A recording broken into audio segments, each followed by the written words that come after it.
Okay, I think we're going here.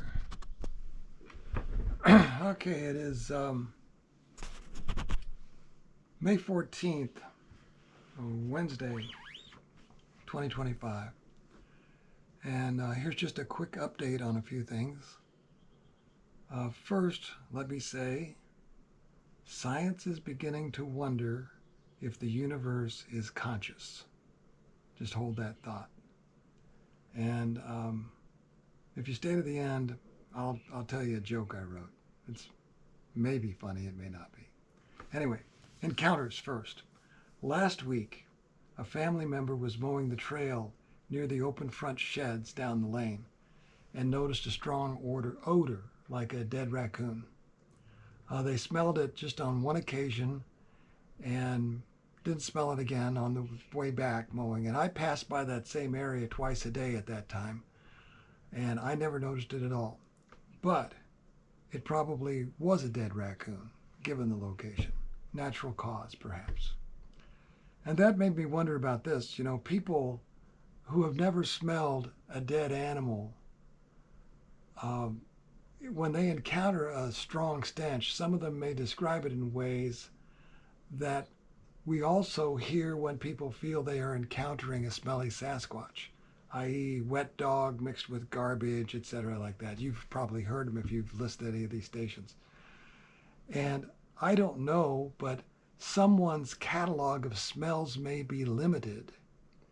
And I'm not saying that they are wrong in what they smell, but it just occurred to me by way of debunking certain things that if you have never walked up on a dead carcass to know that that is exactly what you're smelling, you may not have a frame of reference for that particular smell. Some people do, some don't. People who live in the country probably do.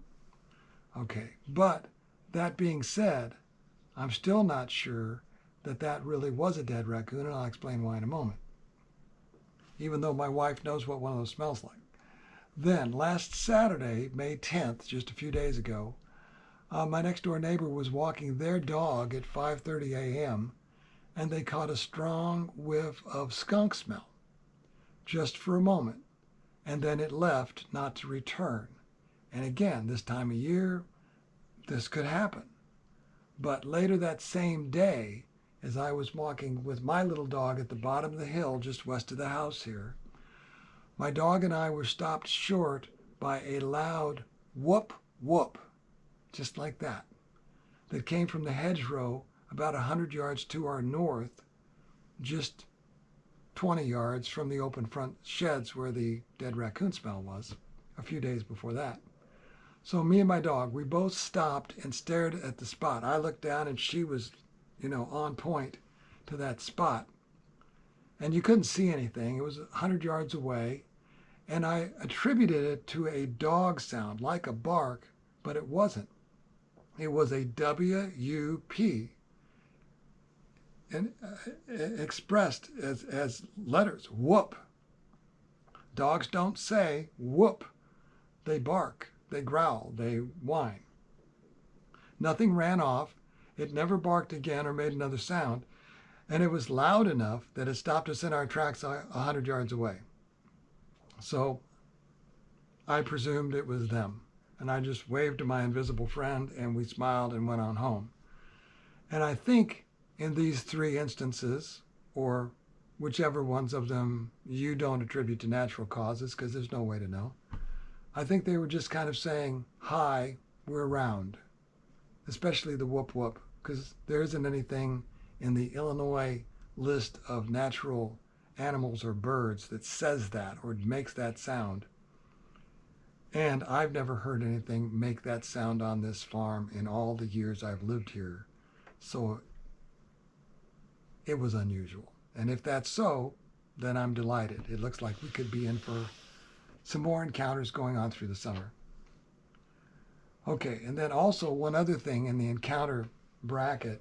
I don't put a lot of stock in photos on YouTube or in the internet, but I have seen interesting videos of what they're referring to as plasma orbs, and they're beautiful.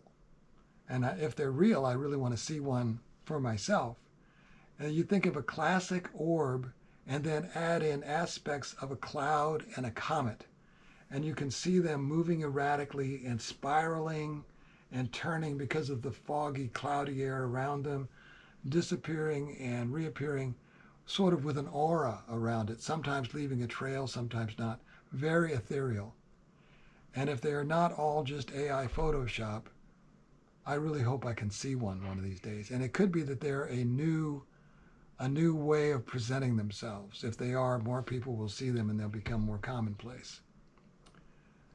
Next, in the title, I think I put Subatomic Sabe. And that's because, I saw something on YouTube that looked interesting. Maybe it's interesting to you, maybe not. Max Planck was a physicist back in the 19th century, and he came up with an idea or a theory, and the Max Planck scale or level has long been considered the smallest or the fundamental limit on physics. The fundamental tiny limit on physics. You can't get anything smaller than that. And now there are YouTube episodes, and I'll probably put it in the notes. I've got it here to copy and paste, suggesting that AI is postulating the existence of a field below, even smaller than, the Planck level, which it has named, or someone has named, the Seraphim field. I just saw this, and there's only like 3 YouTube things on it today. I just saw it yesterday. And scientists are suspecting that some scientists, may be the level from which consciousness arises. There's disclaimers with the video. It's conjecture.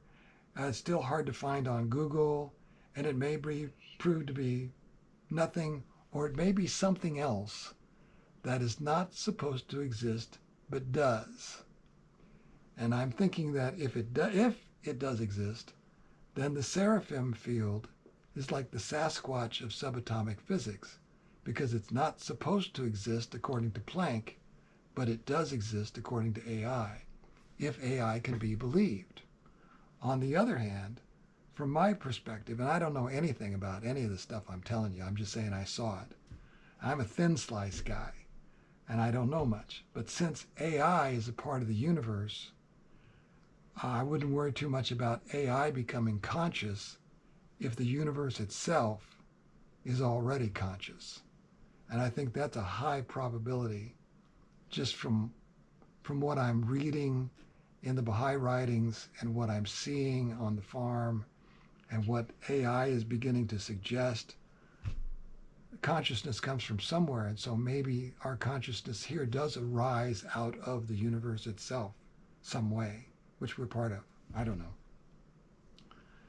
Lastly, I put in there writing my obit, and that's not because I think I'm dying or anything. I mean, I'm sick, but I'm going to get better, I think. But it's just because at my age, these things come up. So I'm 73, my bride of 52 years, this May 19th, 2025. The other day she mentioned that if I want my obituary to say anything other than he was born, lived, and was loved, I better write it myself. Good advice. I fancy myself a writer, so I've begun the task.